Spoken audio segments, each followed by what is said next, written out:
We go for refuge to all the Buddhas, so that all sentient beings may realize Buddhahood. We go for refuge to all the Buddhas, so that all sentient beings may realize Buddhahood. We go for refuge to all the Buddhas, so that all sentient beings may realize Buddhahood. Maybe we can begin by singing this song. Has everyone got access to a copy? I'm also finding the samsara can pass around these stones.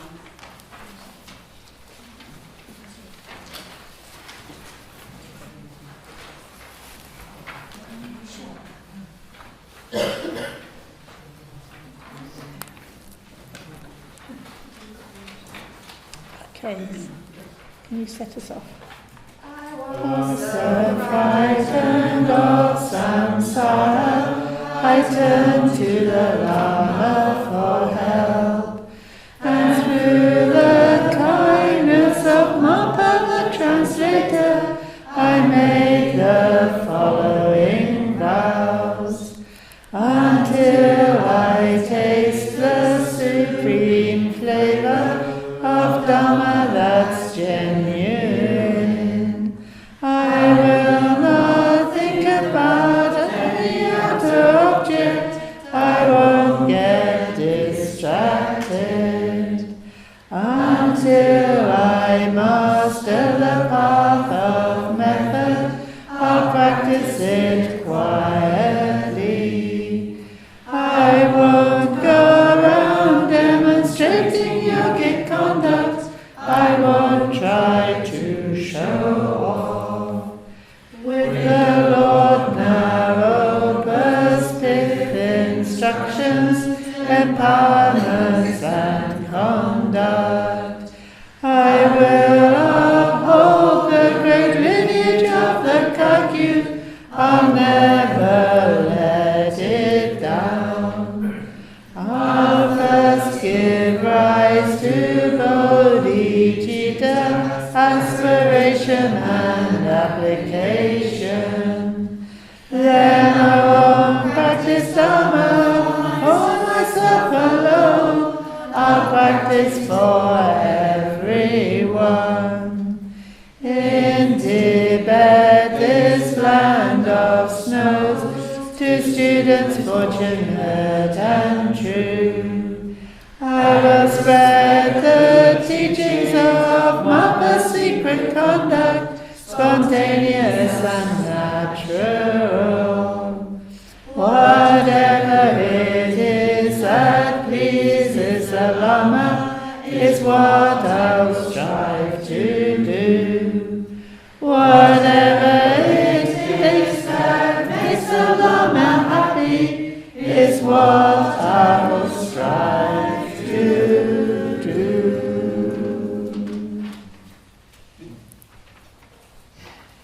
So, I thought this was quite a provocative song. What do we mean here by Lama? And I'm quite interested, very interested to know from you all over the course of the weekend, when you hear Lama, what happens? Where does your mind go? So I'll be talking about that.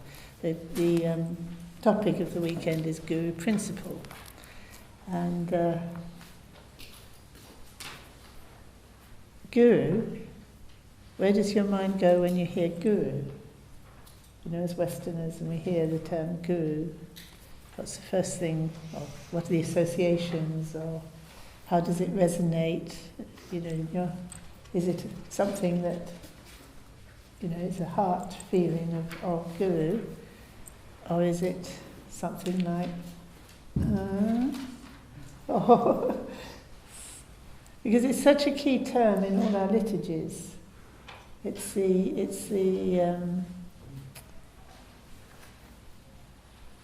supposed to, in a way, sum up the whole Dharma, the whole three jewels, the whole sense of our relationship to the path, our relationship to the truth. It's like all summed up in the term guru, and then Lama is supposed to be the same. But I suspect that that isn't happening. And I'd be quite interested to know what is happening. Just as we go forward as a Sangha. We've reached the stage where I'm getting old. I've had this title of Lama, and I've no idea really what people have taken it to mean. For Tibetans, it means I have students. And I might be a good Lama or I might be a bad Lama. But I'm definitely a Lama because I have students. So I would imagine that people coming into the Sangha, hearing that I'm called Lama Shenpen, and they're a bit familiar with Tibetan Buddhism, so they've heard of Lamas. Oh, that's nice, a woman Lama. So what are the associations with that? And it's particularly important at the moment for various reasons. For our Sangha it's important because, as I said, I'm getting old. Then if a Sangha needs a Lama, what happens? And then how do we know we've got a good Lama? How do we know? Do we need a Lama? Do we need a Guru? We've got some good teachers in the Sangha, but do they count? What sort of roles can they play? And what is the key role of a Guru or a Lama? What's going on in the tradition? How do we compare? How do other Sanghas deal with this question? How are they using words? How do people get to be called Lamas? And how do we know they're authentic? And what is an authentic lineage? What does it mean to hold a lineage? People will say, oh, this is a Lama, he holds this lineage. What does that mean? And do we hold a lineage? What would it mean to hold it or not to hold it? Simply, and you realise there's a lot of questions there, practical questions, questions of degree, questions of subtlety, questions of words being used in different contexts in different ways, so linguistic questions. So we really have to keep our eye on the ball here. And especially keep our eye on the ball of what we actually need. I think that's probably the best place to start from. What do we need? What role does the Lama, are we looking to the Lama to fulfill? And does it have to be one? The Lama is, in the song, is singular. That's because in English you have to choose. You have to choose. Is it singular or is it plural? I mean, some words you don't have to choose. Sheep, for example. Sheep might be singular or plural.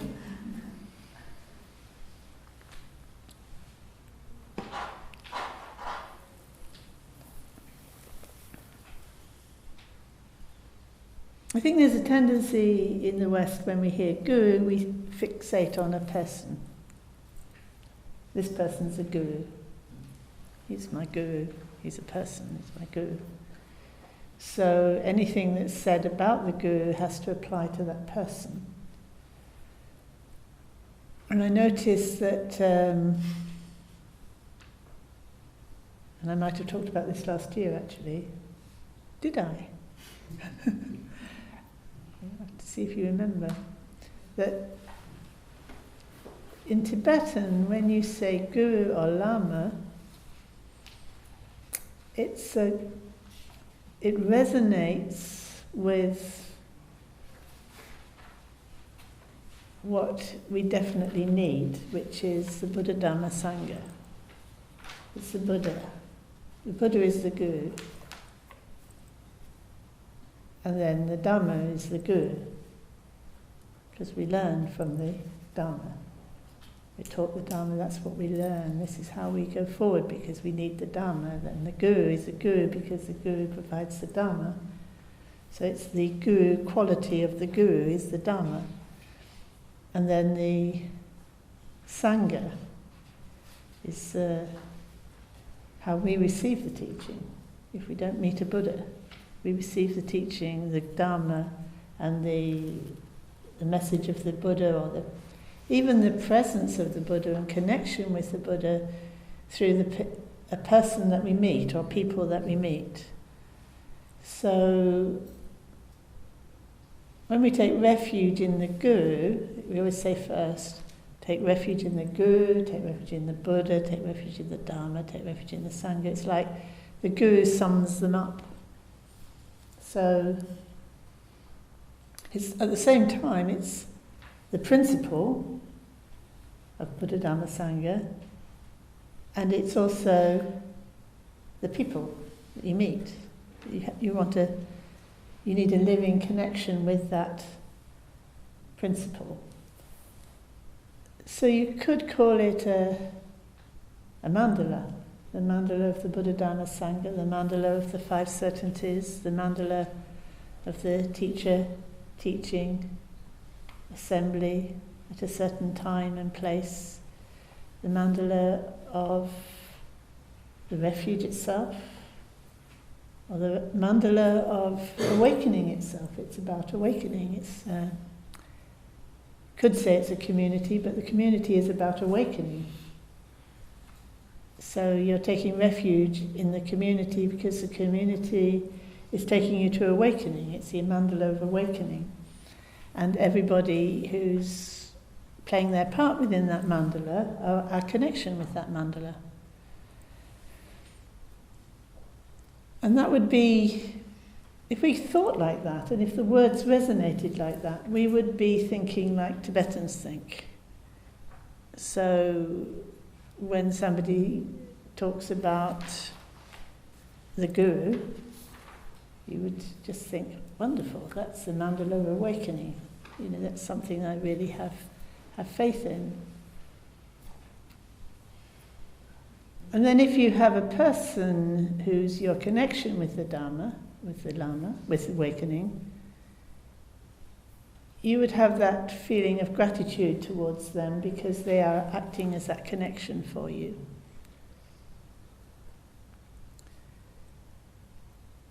So what would you expect from that person? Your connection with the mandala of awakening, they're maybe a member of the Sangha, they may be a mentor, they may be a teacher, they may be a Lama, maybe a Guru. Whatever you call them or whatever role they're playing, what are you expecting from them? It'd be quite an interesting question to think about this weekend. What are you expecting? What are you expecting? What qualities do you think they will have? What role do you think they're going to play for you? What's your relationship with them? What are you expecting it to be? What are you hoping it to be? And what is it actually? What are they, whatever role they're playing for you, what are they offering? And what are they not offering?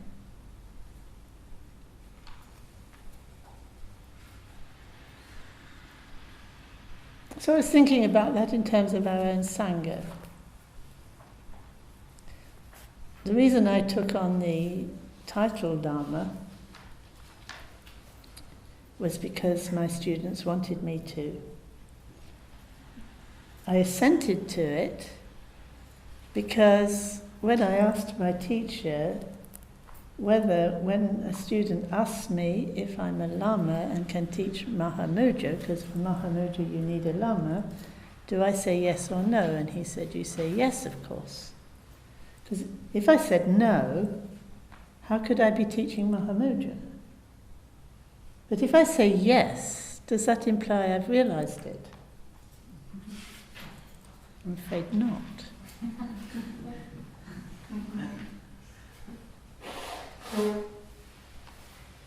Does that matter? It's an important question, doesn't it? So any of the students that I authenticate or empower to teach, they're not receiving it from me as an enlightened master of the lineage.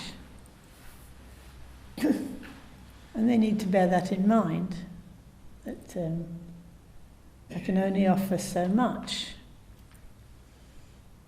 And it's a lot, actually, to be honest.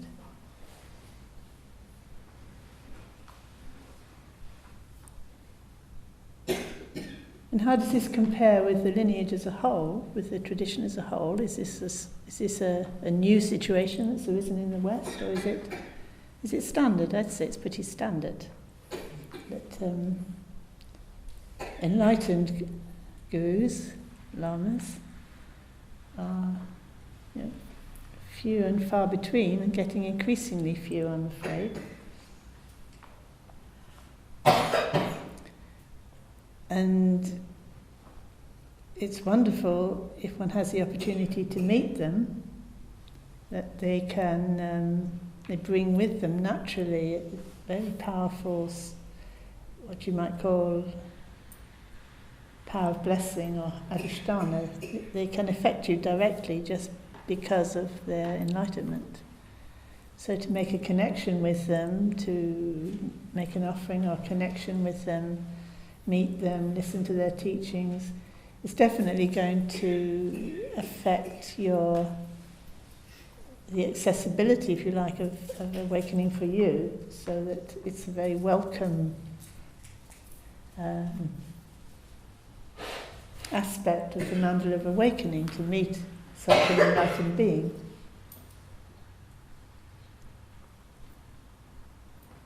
And in fact, just to meet them, like just to meet the Buddha, just to be in the presence of the Buddha already is very powerful and can trigger the whole yogic process of enlightenment.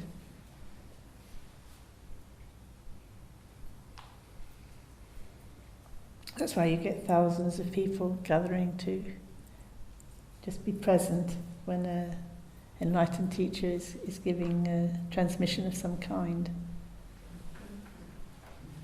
But then what happens? There's only just the practicalities of being a human being in the world. There's only so many people who can be actually very close and have a close personal relationship.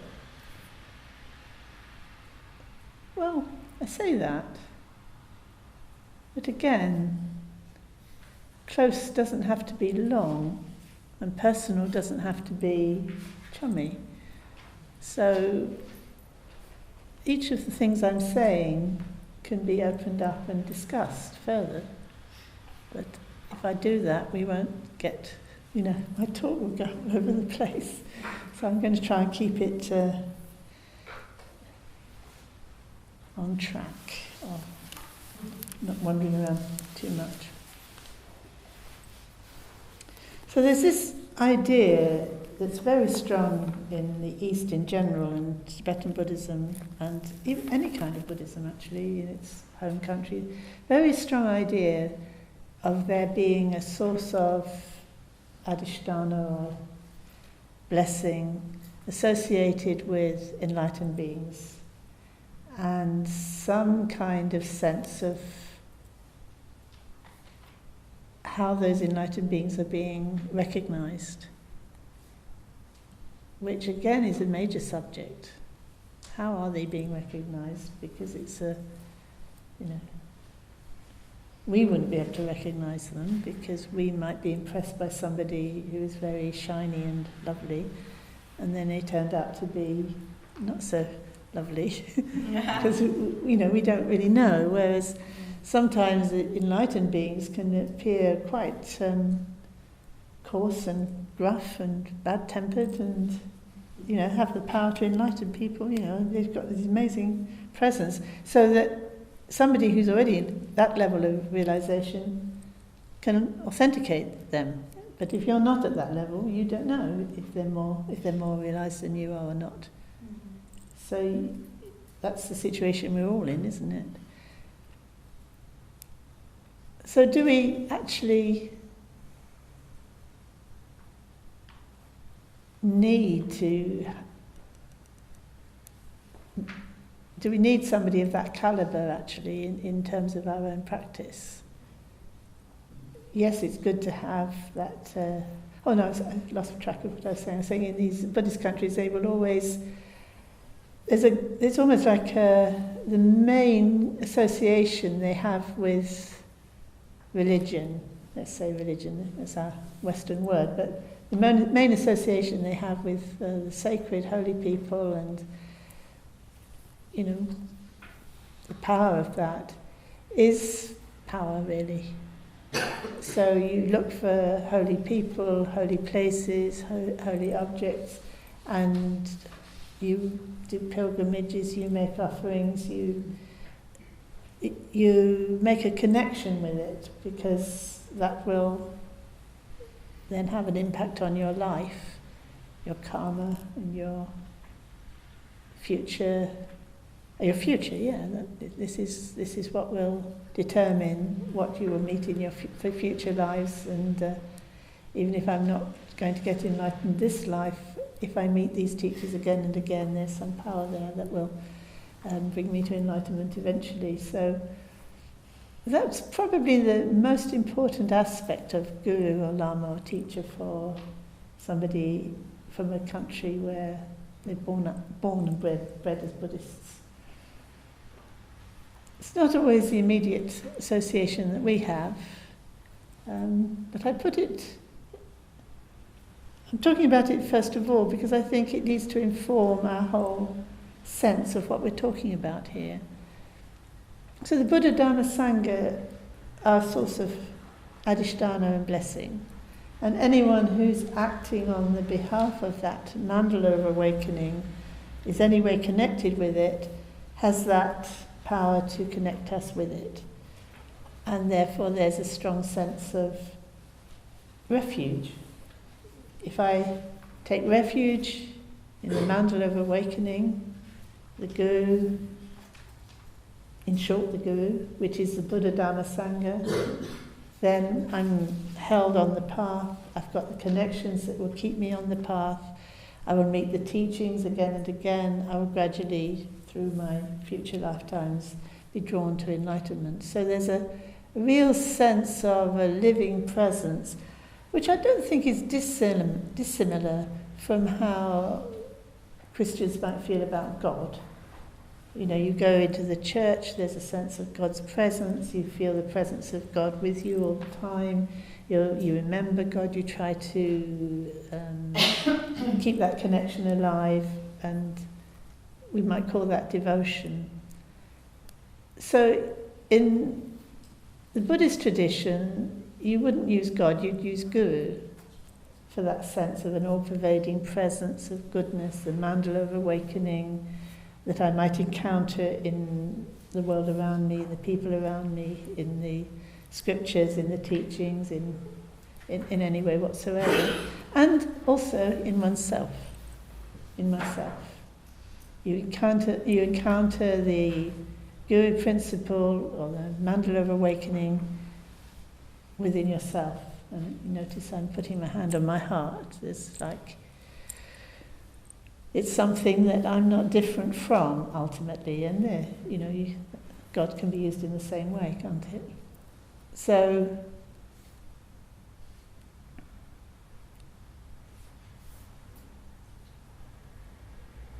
it's going to be interesting to see when you all think about this, whether Lama or Guru resonates like that for you, or whether it immediately goes to, well, there's the Buddha, and that's kind of, I can open out to the Buddha, as a kind of almost ideal or even a presence, and the Dharma teaching and the Sangha, those people who've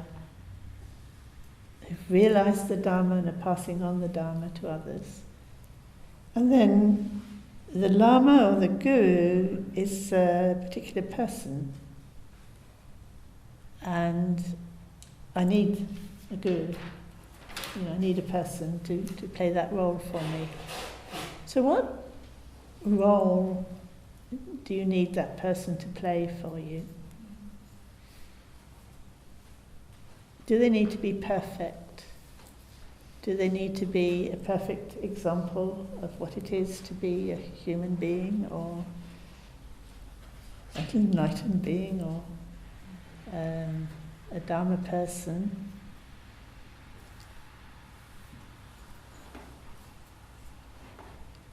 Or is it they can play a certain role for us? And the role I feel I'm playing for you is I'm standing in the center of a mandala so that it can build up around me and I can keep it on course. So that if the students want me to, I can try to keep the mandala together and to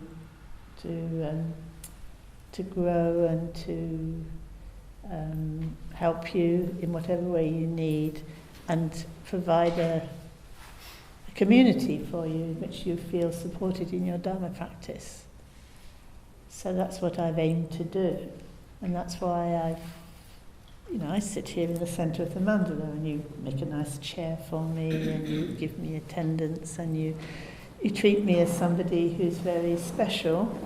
And I understand that in terms of, well, yes, in this mandala I am the centre and I play that role. I've agreed to it and I will keep to that. And then you can all help me. And then together we create a mandala that's helping a lot of people, perhaps in different ways. Maybe we're all playing different roles and helping each other in different ways. So that's okay, that's quite normal. That's what you would find in a Buddhist country. Somebody would take on that role, maybe not usually, but anyway, often it would be around a temple or an institution of some kind. So there'd be the abbot of a temple who would play that same sort of role.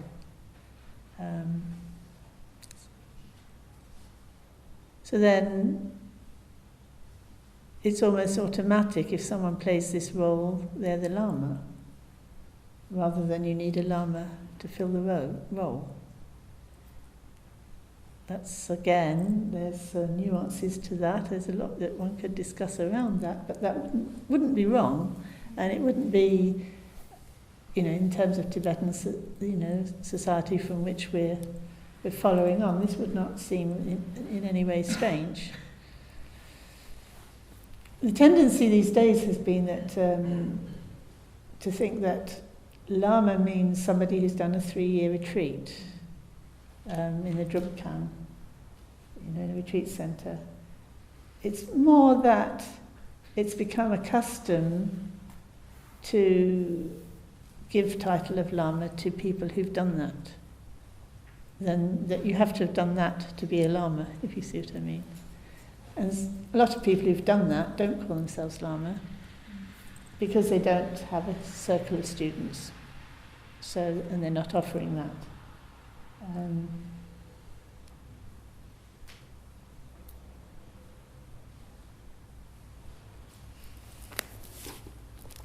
Now, where have I got to?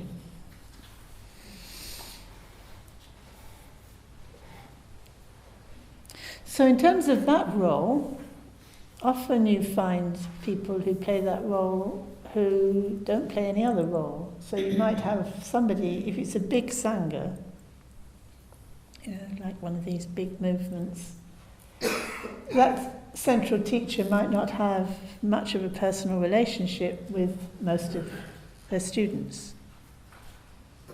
They probably do some kind of transmission that's a formal transmission process, but not a one-to-one, taking people through the path to awakening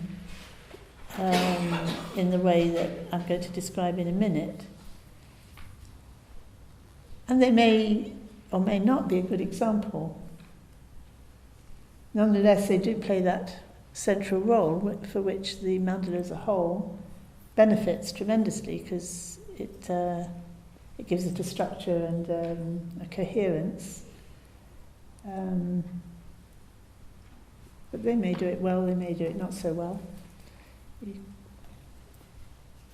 It might, can end up with lots of problems. But another alternative would be that you had some kind of council or group of people who were holding the centre of the mandala according to certain principles that they had formulated clearly.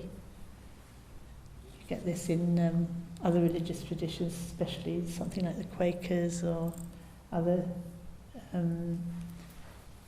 Western type religious groups, where they don't have one single figure who's the guru or the teacher, or whoever is playing the role at the centre is very constrained by some authority above them. Like all sorts of things are possible. But again, in Tibetan, they might any of them be called lama or guru. Like a priest might be called a lama or a guru, because they're standing in that role in regard to the community and in regard to the transmission lineage.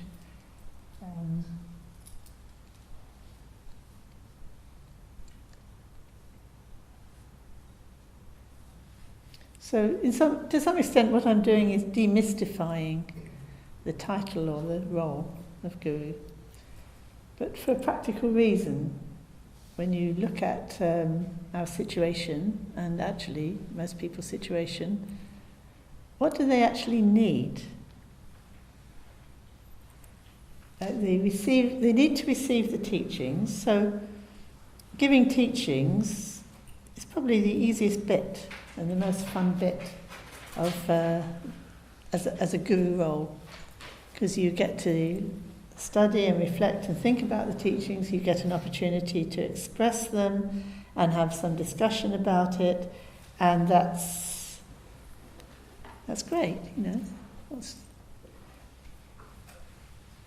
So it could be giving a Dharma talk about how to live your life in the light of the fact that everything's impermanent and suffering, and how to relate to that. And it could be about a particular kind of practice, like giving the apramana practices or meditation practice teachings. And the students who would come in, they might come in off the street and they just listen, they go away, and then you're free to give another talk to another group of people. And many teachers, or gurus if you like, lamas, that's what they do.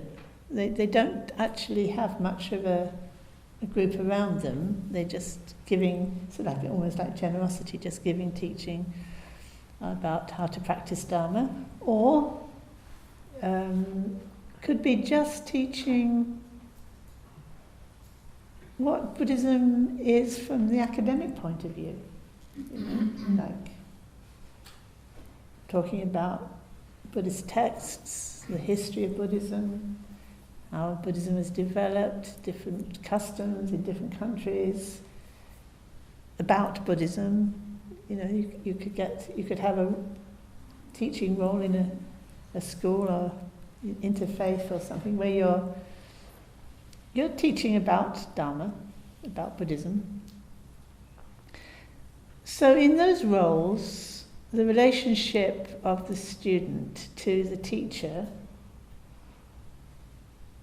is going to vary quite a lot, isn't it? So that if you're in an academic institution and somebody's explaining to you the Bodhicharya Avatara from the textual point of view, would you regard them as guru? Well, you could, in principle. but they wouldn't appreciate you bringing them flowers and prostrating at their feet, because they're not offering that kind of a relationship with you. But you could, in your mind and in your heart, you could think, well, this is the person who's bringing me these teachings, the Bodhisattva. I'm really grateful. It is the Guru, it is the Buddha. This is, because of the blessing of the Buddha, I'm being able to receive these teachings. So you don't have to say they're not my Guru, they're not my Lama, just because they don't accept that. They wouldn't like it very much, in fact, if you were to say that. I was talking to somebody in the last few days who's Carola, is a Gelugpa nun, has been a Gelugpa nun, I think, since the 80s? 1980. Yeah, 1980. And listening to the story of her life as, like her training has been very, academic through the Gelugpa training and then teaching in university. And then she says sometimes people do treat her as if she's their teacher, and she said, no, go away, like I can't teach, I don't know how to handle students. If I were going to handle students, I would have to understand more about psychology for a start. I would have to be able to deal with people's projections and so on, which is, these days, I think chaplaincy training is very much around this issue of transference and whatever. So she's not offering that, but there's no reason why you couldn't think, well, what a wonderful world where you could go to a university and you could hear a teacher explaining the Bodhisattva. But would you expect from them that they would have any deep realization? You wouldn't expect them to be enlightened, would you? And they're not offering that. They're offering their knowledge, what they know, and trying to present that as truthfully as they can. And our attitude to them would depend on us, really, how we wanted to relate to them. They're definitely teaching us something, aren't they? So it's a matter of degree or a matter of subtlety. But it's no harm for us to have a feeling of deep respect and gratitude and a feeling of, it's worth fostering that connection. If they're teaching us, we want to maintain a connection through all our lifetimes with all our teachers, because we don't know when and how we'll meet the Dharma again. So having that attitude towards the whole mandala of awakening, anything that's any text or any person who is taking us in that direction is all the refuge. It's all of a piece. So we don't need to keep saying things which Westerners often feel they need to keep saying, which is, I don't think of that person as my teacher. It's I understand why Westerners say that, but it's actually not necessary. And it sounds funny in Tibetan. They taught me something, but they're not my teacher. You can't say it in Tibetan. You'd have to specify, they're not the teacher that is actually directing my Dharma practice, or they're not the teacher that I'm serving within their mandala and working to support their activity. You'd have to be specific in what sense they weren't your teacher. Which, of course, not all teachers are going to offer every kind of role or service that a teacher can. And some definitely won't do certain things. Like some will definitely not sit in the middle of a mandala like this and take responsibility. I mean, who would? And why?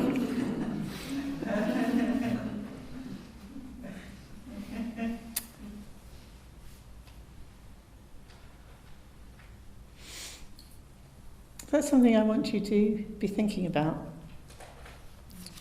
Like maybe,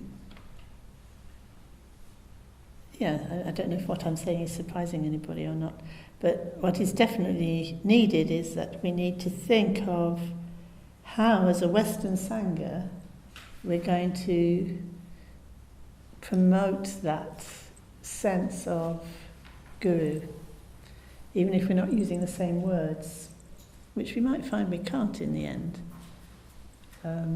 But at least in principle, we would understand in principle this is the guru in principle, and we're taking refuge in the Buddha, Dharma, Sangha.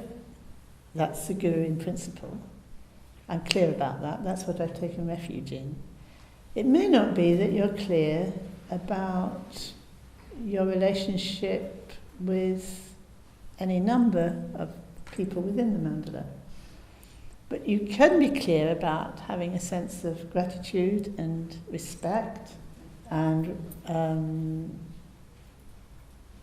setting a good example, helping the Sangha as a whole to work together. And if you find certain problems, you can hold both. You can hold, well, okay, I notice there are some problems, so I'm not taking refuge in that problematic aspect of this relationship, but I also notice that I'm learning. I'm taking refuge in what I'm learning from this.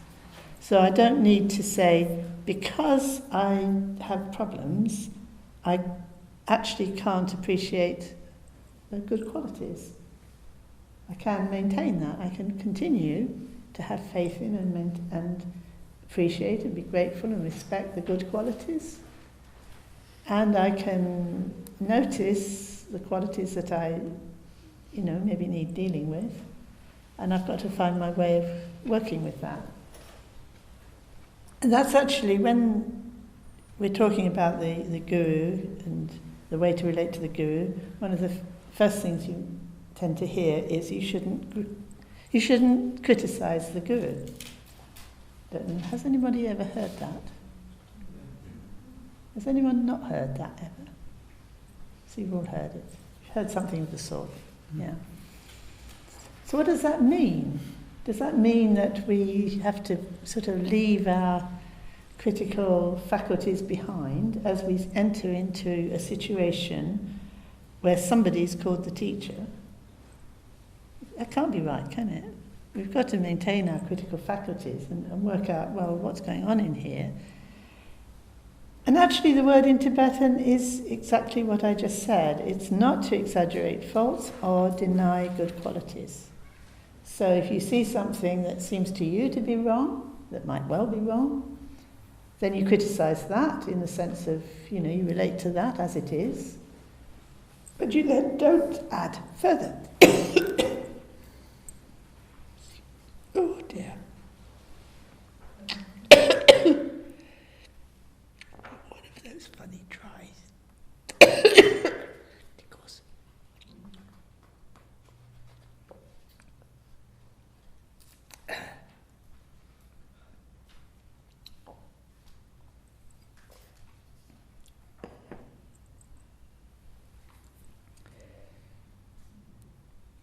so it's like good manners generally, isn't it? You don't exaggerate people's faults. And just because they've done one thing wrong, it doesn't prove they've done everything wrong. And just because and when you see the good qualities, you don't have to pretend they've got more good qualities than they have. And you don't have to deny they have got, haven't you? Sorry, it's distracting me a bit.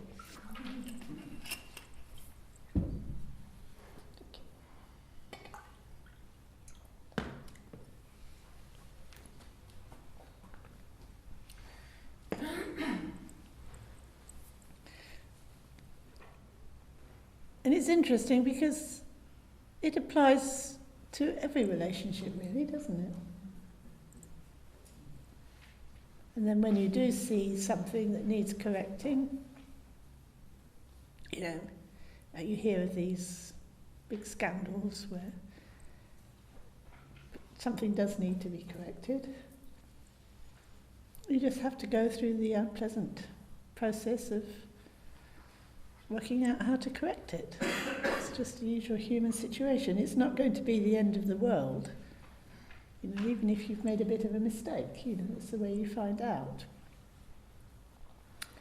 But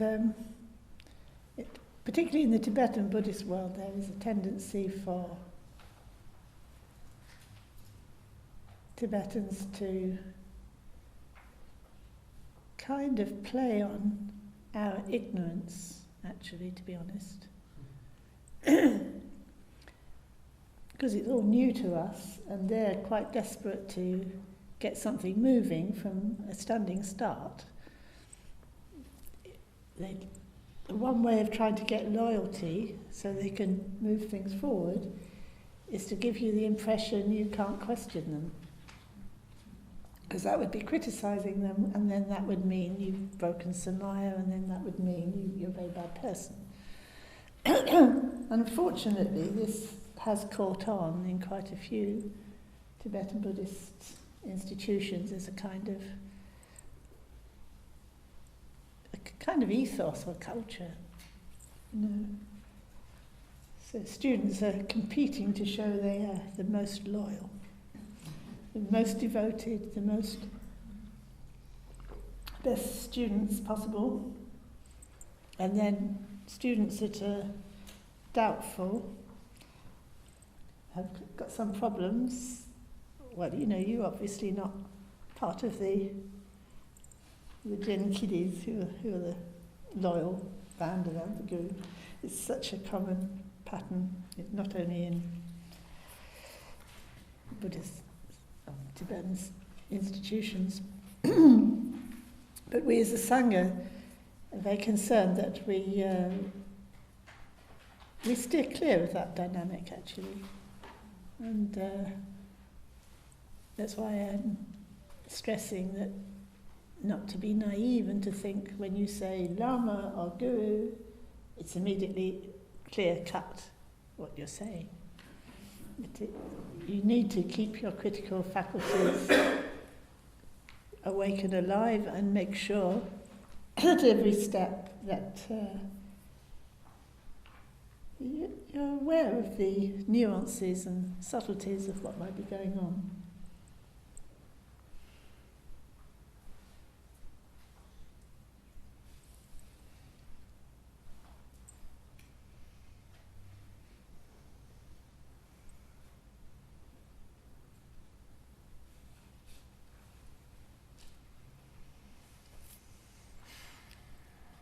I wanted to say some more about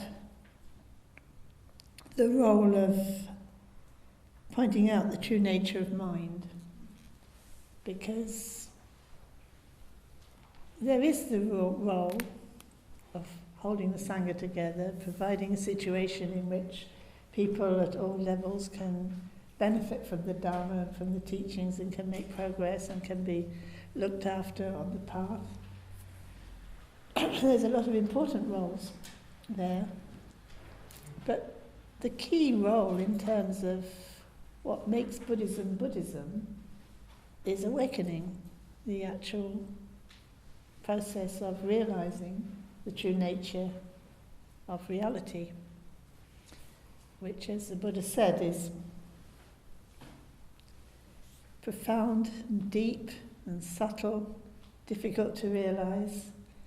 It's not something that you walk in and say, well, you know, what is this true nature of mind? Come on, explain it. Yeah, I'm ready, tell me. It's not like that. It's very difficult to realise. And the person who can show you has to have realised it. And how are you going to know if they know it or not? And this problem existed from the time of the Buddha. And there's a very nice sutra which you've probably heard of, because most people have. Have you heard of the Kalama Sutta? Who hasn't? Oh, I want to. Yeah. It's I meant to say, actually, I've been writing a book on Guru Principle. It's badly in need of rewriting, reorganising. It's taken me already decades. but it's a much needed book. And I talk about these different roles and how we relate to the people playing these different roles. And but I also talk about the Kalama Sutra, about how this is something that is not new for us in the West now. It's keep this page fronted running.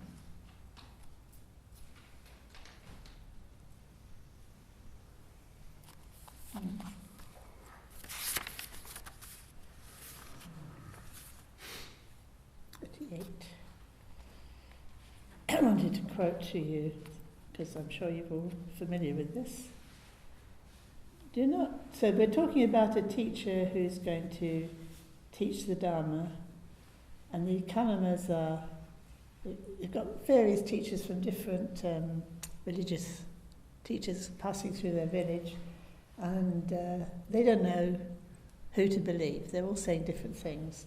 But underneath it all, there's this idea that we want to know what's true. So how are we going to judge what's true? Especially they wanted to know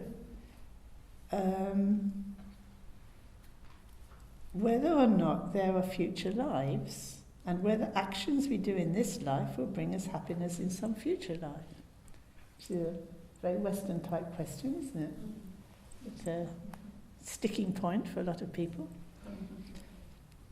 To their initial inquiry, the Buddha made the famous statement, "Do not go upon what has been acquired by repeated hearing." So just because everybody's saying it, don't go by that. Nor upon tradition. That's a bit shocking. We thought tradition was good. But the Buddha's, don't just go by tradition. Just say, well, we always do this. It's always done this way. This is how it's done. It's not enough. Nor upon rumour. Oh, everybody says this is the right thing. Yeah. Nor upon what is in a scripture. Nor upon surmise. Nor upon an axiom. It can't be worked out logically. Nor upon specious reasoning. Not quite sure why it says specious reasoning. It can be, you can rely on reasoning, but not specious reasoning. Nor upon a bias towards a notion that has been pondered over. So just because you've thought about it and you like it. Nor upon another's seeming ability. So just because they seem very clever. Nor upon the consideration, the monk is our teacher. It's an interesting one, isn't it? It's not enough, well, my teacher said so. That doesn't make it true. It's more to it than that. Kalamas, when you yourselves know, these things are bad, these things are blamable, these things are censured by the wise, undertaken and observed, these things lead to harm and ill, then abandon them. So that's quite an interesting way of judging whether something's true or not, isn't it? Whether it leads to harm and ill or not, and whether you can tell whether it will lead to harm or ill. It's quite radical, actually. But then he goes on to explain a bit more. I think it's in the next sutra, the Kanchi Sutra, where he's talking more about how to relate to a teacher. It's very clear how to relate to a teacher, especially in this role of somebody who's pointing out the truth to you through your own experience. It's very clearly laid out.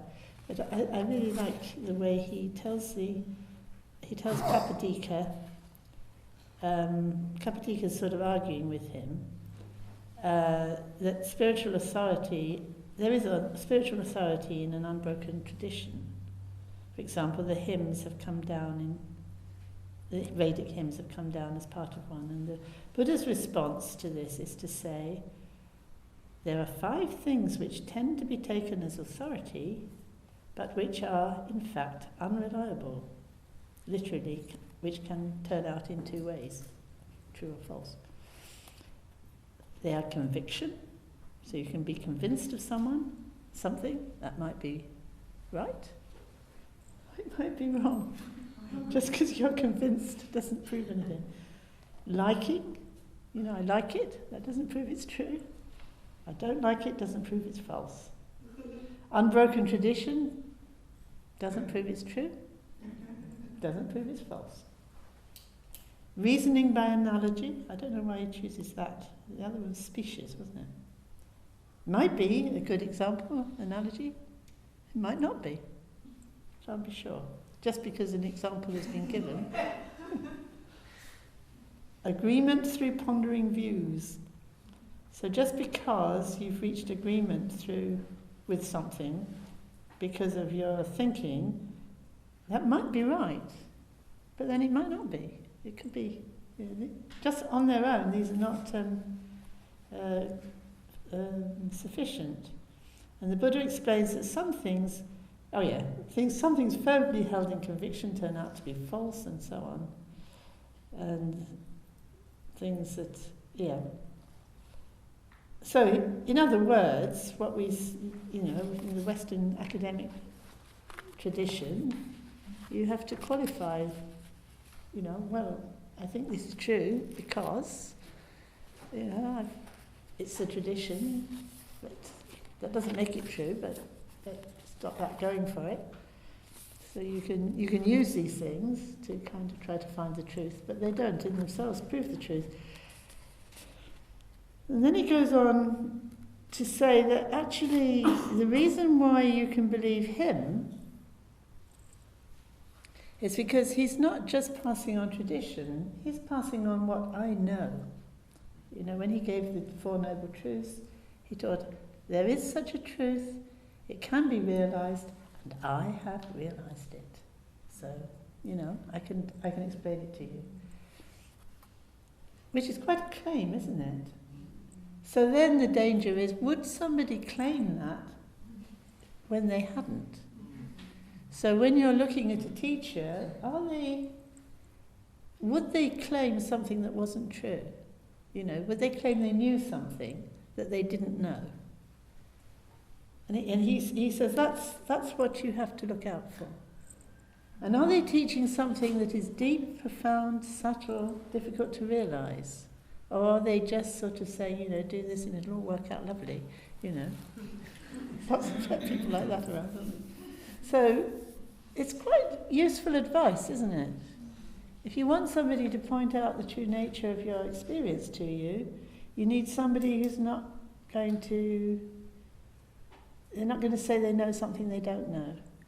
So this is what I tell all my mentors and teachers that I'm training, that's the most important quality I look for, that you don't say or act as if you know something you don't know. Because that gives the student a chance, doesn't it? They may decide that doesn't matter. Or they may decide, oh, thank goodness, because I thought I was just being stupid. But actually this isn't something that everybody knows. So I can carry on investigating it or deciding whether it matters or not. But if somebody says, oh, well, that's really not important at all, and actually it is important, you've really done them harm.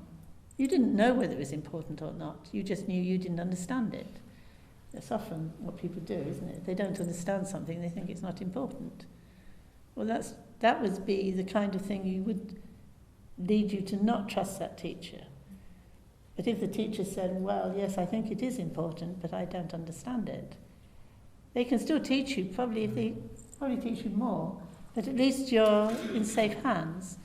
And, once you've understood enough of what they can offer, you may realise, I need to find someone else to take me further. And that's what's always happened in the Buddhist tradition. So the most important quality for all of us really is to be clear what we know and what we don't know and where we're coming from. Okay, I'm saying this because it's a tradition. You can make up your mind whether you think that makes it true or not. I'm saying this because, I've thought about it a lot and this is what I think. So they can assess for themselves, well, if they think that, that's probably worth considering because I can see their thinking clearly. So it's really important to, it's always the same, isn't it? This is general. It's not just for Dharma. But particularly for Dharma, you're looking for somebody who's experienced and can speak from experience. Because if you're dealing with another person's experience, you can't really relate to it unless you're relating to your own experience. So it's particularly important. And you have to be honest about your own experience. And it's quite interesting how that helps at any level.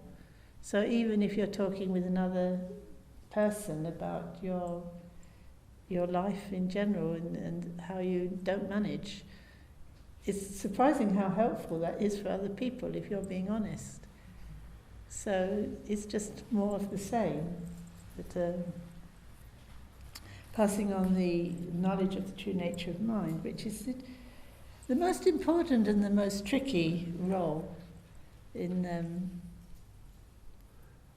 the Dharma, because obviously the whole thing is about realizing the true nature of mind, if mind is the right word, true nature of reality, which would be liberation. To realize it would be to be liberated. The reason we're not liberated is because we don't realize our true nature.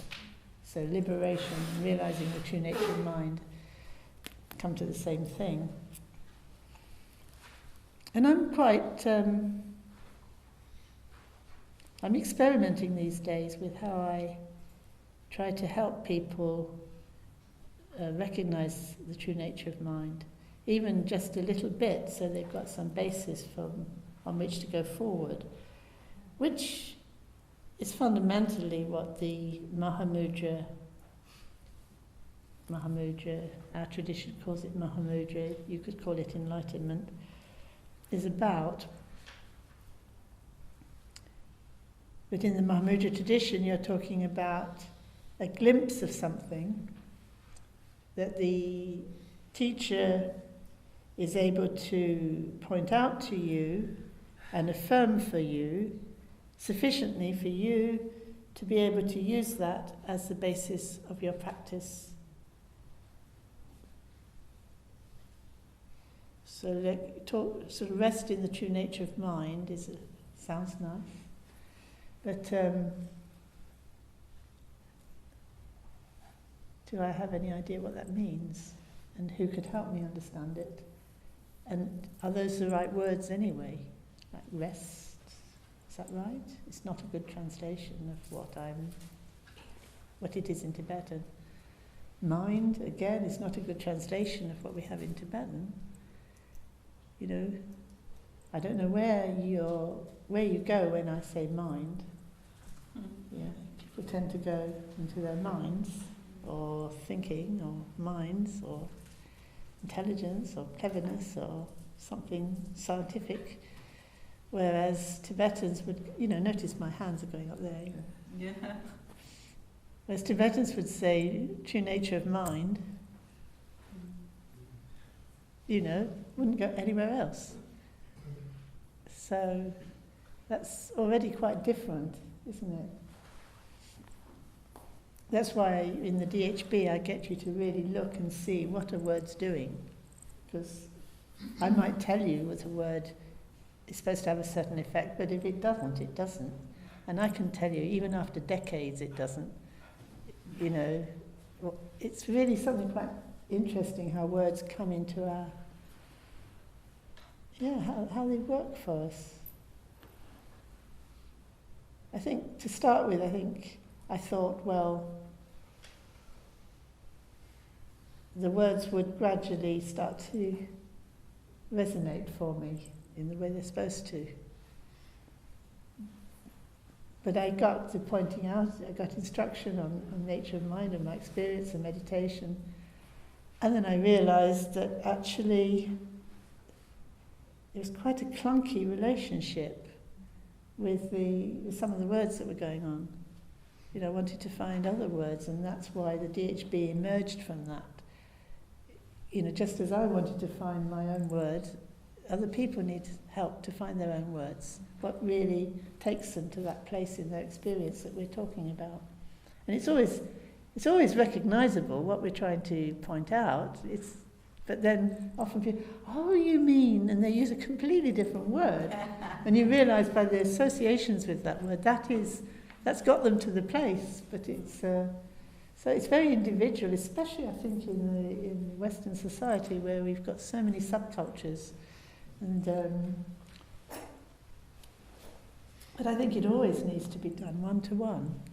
Because there's one side of it is that you're talking to the teacher about typically you'd be talking about your meditation practice, and as a teacher, when someone's talking about how they're meditating, I'm listening and watching,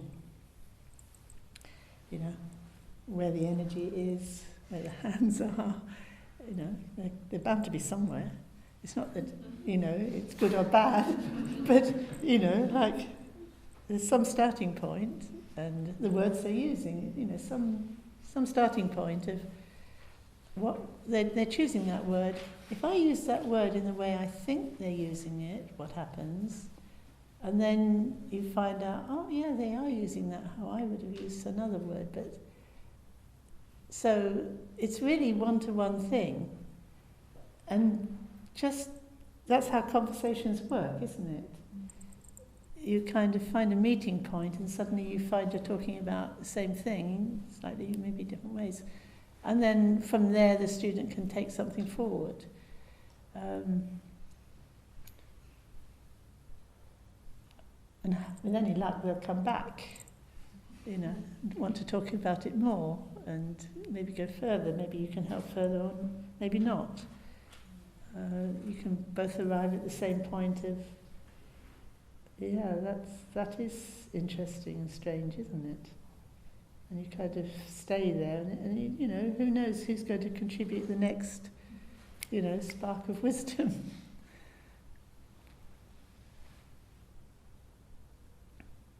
So within the tradition, in the Mahamudra tradition, and in general, I suppose, they have a process called symmetry.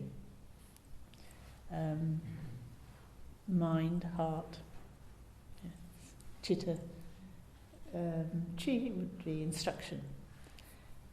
And typically the teacher would ask you something that would get you to focus on your direct experience. So,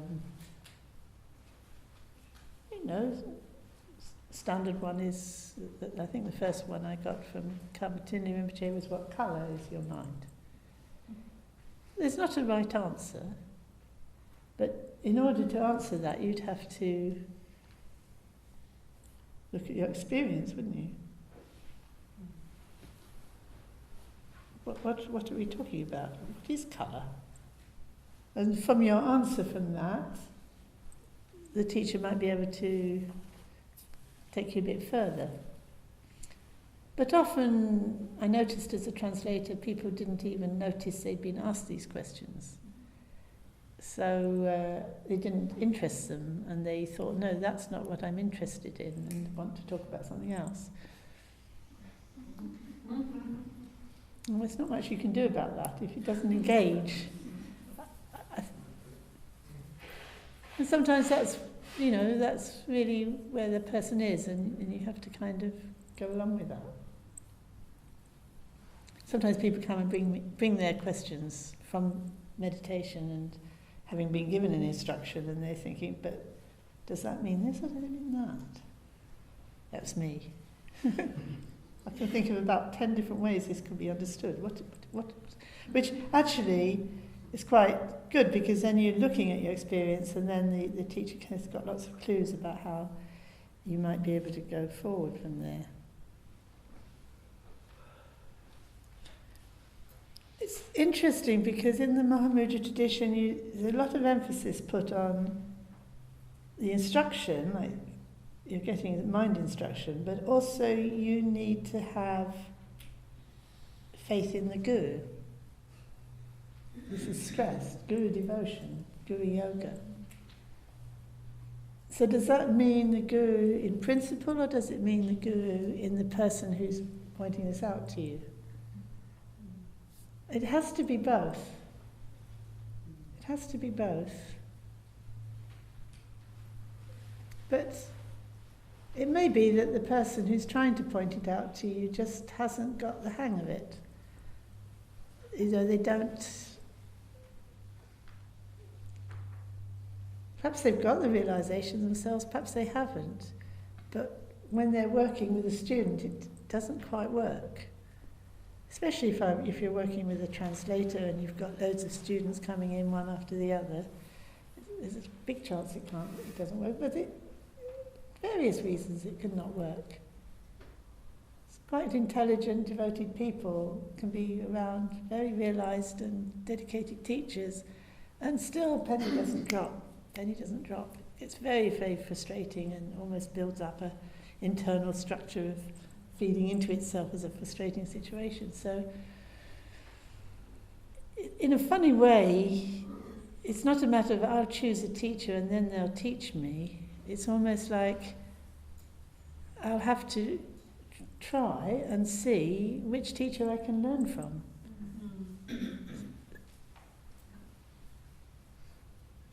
And it can easily be worked out in quite a surprising way. Often in my life, it's been the attendant teacher that's actually been more. I say often, I mean once or twice. I've really learnt a lot from the attendant teacher who's not supposed to be the teacher, who I've has helped me for the penny to drop. So you don't need to say, oh well, the main teacher is not my teacher, this one's my teacher. You don't have to think like that, because it's all the guru principle, and the main teacher is doing the main teacher's role, and this person is doing the pointing out to me role, for which I'm totally grateful. I don't have to say which one is my teacher, because it's all the same guru principle. It's not a matter of I have to choose one, and obviously it's good to form a relationship which is ongoing. If you keep just hopping from teacher to teacher hoping something's going to work, well, it's going to have to work first time, and usually you have to get used to working with someone before you can really learn from them.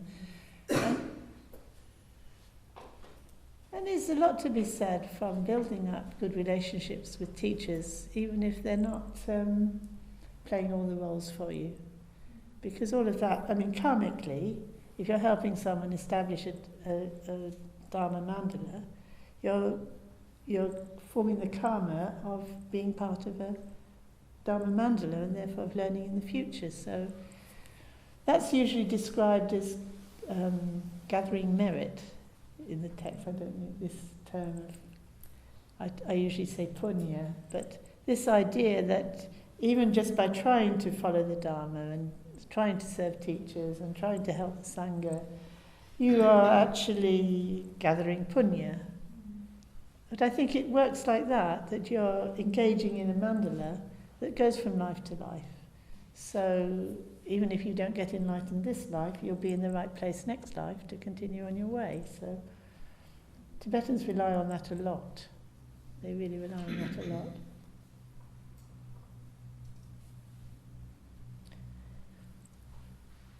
So in English we tend to call these pointing out instructions,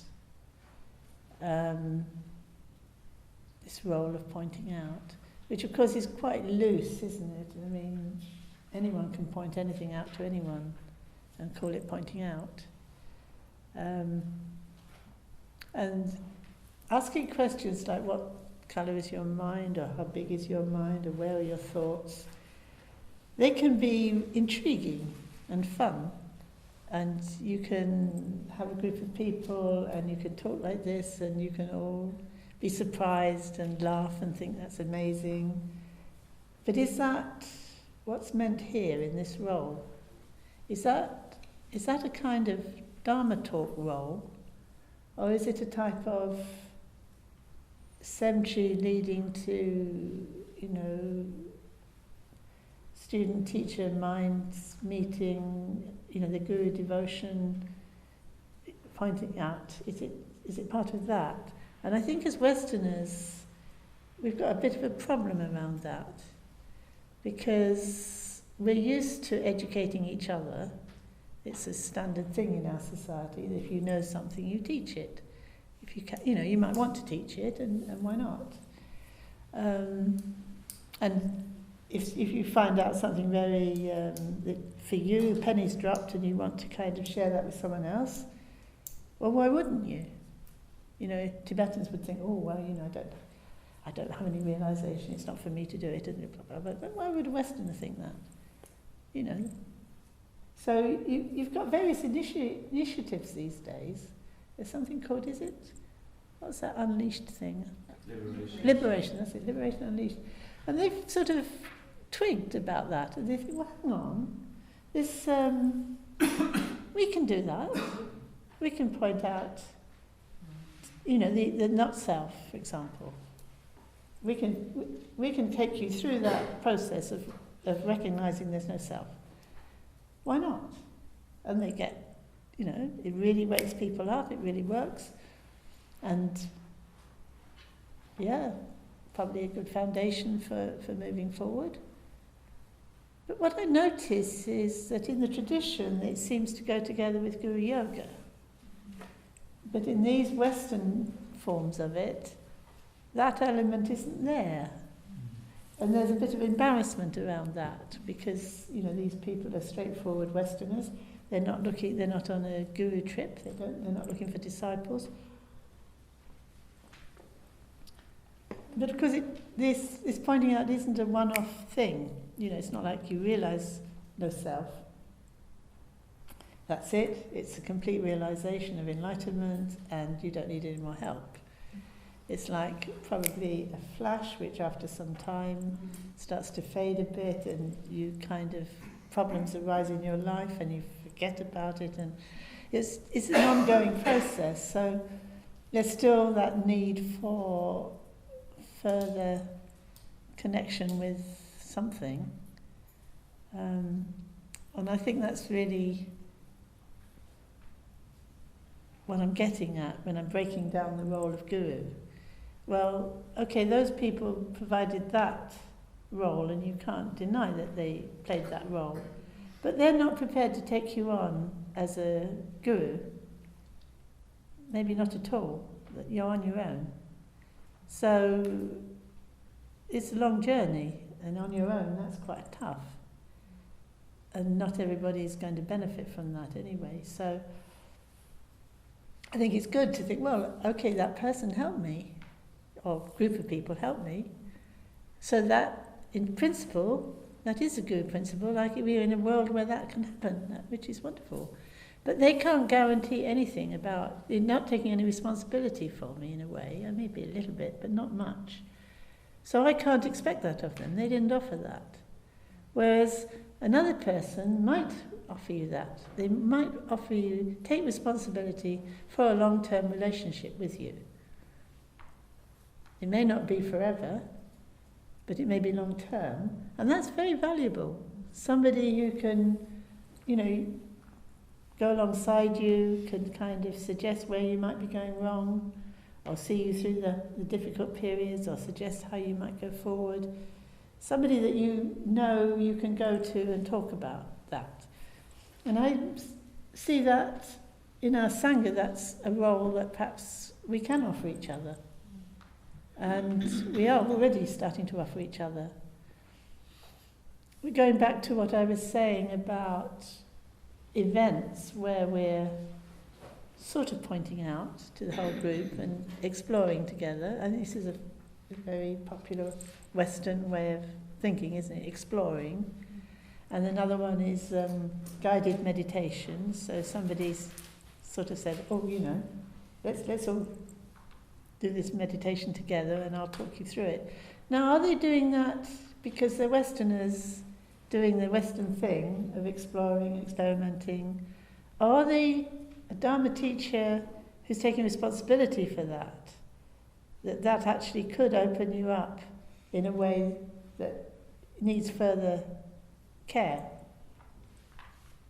And some people do open up very suddenly and they can suddenly open up in a way that can quite destabilize them. So, this, how are the students regarding you as you're doing that? So that relates to what I've been doing, which is giving guided meditations, sort of, and calling them transmission. And I was explaining to somebody, was it? Anyway, I was explaining how responsible I feel when I'm doing the transmission, because I'm the only other person I've ever had this kind of transmission from would be Rigzin Shikpa. He's done transmission in that way. And I do feel very responsible because people regard me as the Lama and they're opening up and they're really, if I were to say something in that situation that completely jarred, it would send them into, a kind of,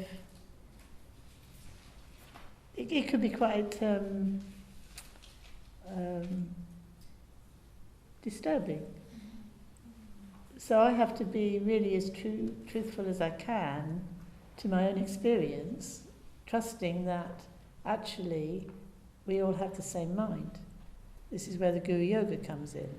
We all have the same mind. So when I discover my mind, I discover all your minds. And then when you're listening to me, you're finding in your mind what is my mind, because it's the same mind. So it's very open. It's very. It's very precious. But this is. It's very. I'm very aware that actually, when I say my mind, I'm not meaning my mind. I'm meaning Buddha mind. Your mind is Buddha mind. My mind is Buddha mind. This is Buddha mind. This is coming through the Guru. This is coming through the Guru. My personal Guru, I always feel very, very close as I'm doing transmission. Well, particularly when I'm doing transmission. And the sense of the Guru being close is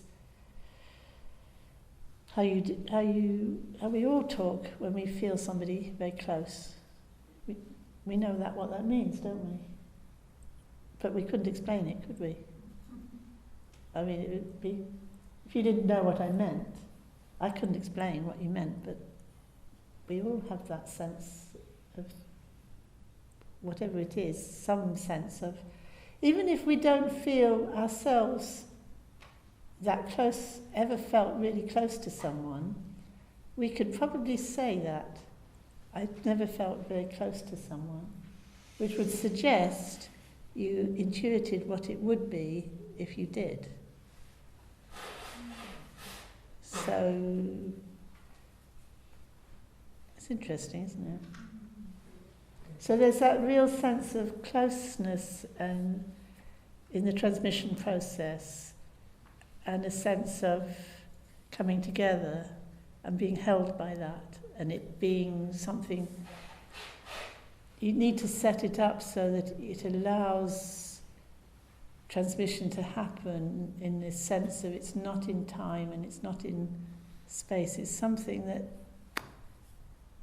can't be explained, but leave plenty of space for that.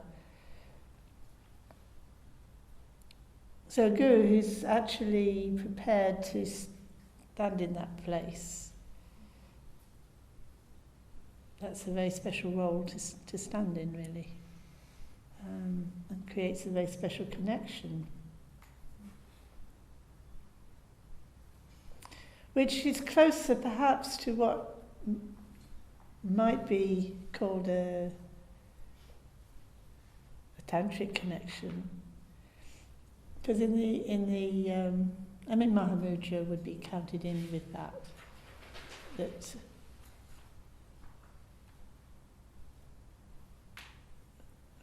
Going with that? Yeah.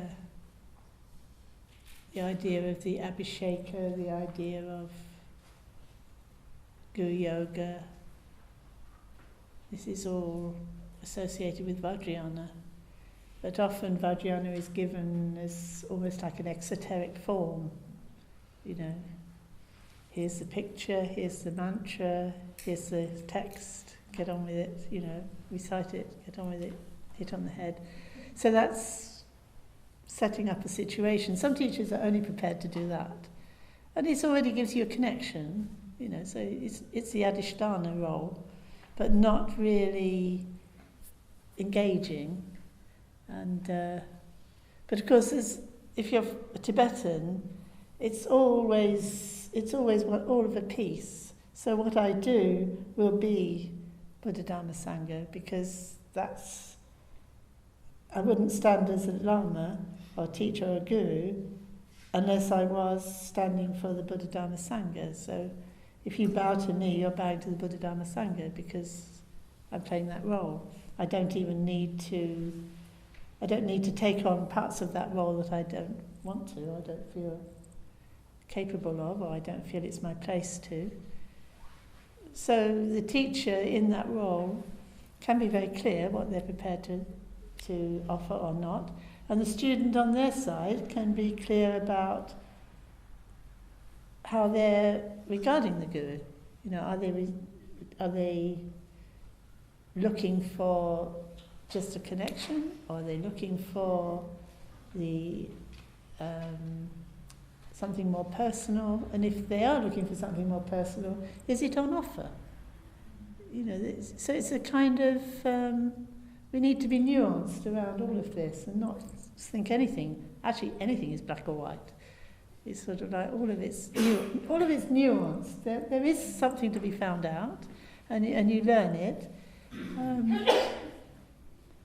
And go forward from there. So I seem to have filled up an hour and a half. And you all look as you're still awake. So there's a discussion this afternoon, and I would appreciate also if you've immediately got questions to write them down and give them to me, and I can look at them and we can talk about them this afternoon. And again, when you have your discussion group, you're likely to come up with questions again, but I won't have a lot of time to think about them, so I'll probably deal with them tomorrow. But it's helpful for me to get questions early, because then I know how to pitch my talk this afternoon. And various thoughts about what you might want to talk about. You might want to talk about refuge, Guru as refuge, and how you think about that. You might even want to just talk about what you thought Lama meant. Does it or doesn't it mean blah de blah? Or what Guru means. Or you might want to talk about, in this Sangha or in your life, you might want to talk about in your personal life, what encounters, what roles you feel teachers have played for you. Yeah. So it's interesting to hear what people say about that, personal experience, or especially within this Sangha, how we would, what roles we would feel we could play or would like to move towards playing, and what roles we think, I couldn't do that, or just to think about it, or somebody you think could play that for you, or just really think in a very practical way what your situation is and how it's been and whether what I've said has been helpful. Is that enough?